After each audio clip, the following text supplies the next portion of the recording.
យត្រូវនៅលីវប្រហែលខ្ញុំសុំបិទឆាកត្រឹម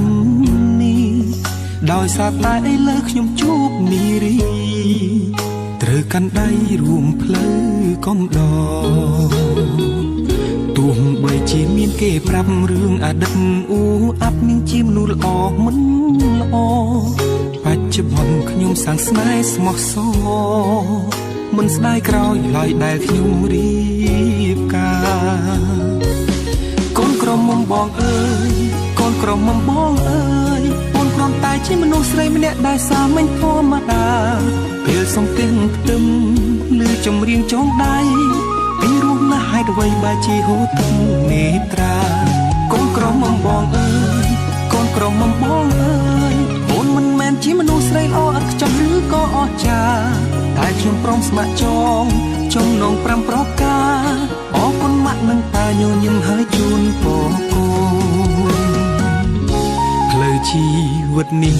ខ្វែងខ្វាត់អ្វីម្លេះគ្មានភ្លើងស្ទប់ទេត្រជាក់ក្តៅយ៉ាងណាក៏ខ្ញុំត្រូវតែ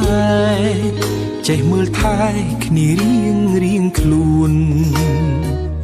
រស់នៅជាជីវិតគូទោះហត់នឿយតស៊ូក៏ត្រូវសណ្ដោងសំដូនថែរក្សាគ្នារហូតដល់កូនគឺចិត្តមិនអាចផ្លាស់ប្ដូរឡើយណាកូនក្រមុំបងអើយកូនក្រមុំបងអើយអូនគ្រាន់តែជាមនុស្សស្រីម្នាក់ដែលសាមញ្ញធម្មតាពេលសំទិញផ្ទឹមឬចម្រៀងចងដៃពីរស់ណាស់ហេតុអ្វីបើជាហូរទឹកនេត្រាកូនក្រមុំបងអើយកូនក្រមុំបងអើយអូនមិនមែនជាមនុស្សស្រីល្អឥតខ្ចោះឬក៏អស្ចារ្យតែខ្ញុំព្រមស្ម័គ្រចងចំណង5ប្រការអរគុណម៉ាក់និងតាញញឹមហើយជូនពរកូន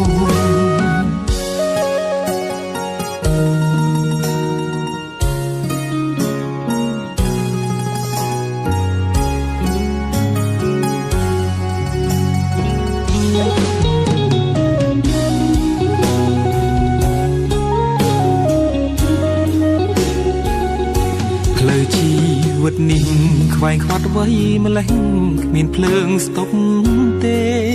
ត្រជាក់ក្តៅយ៉ាងណាក៏ខ្ញុំត្រូវតែ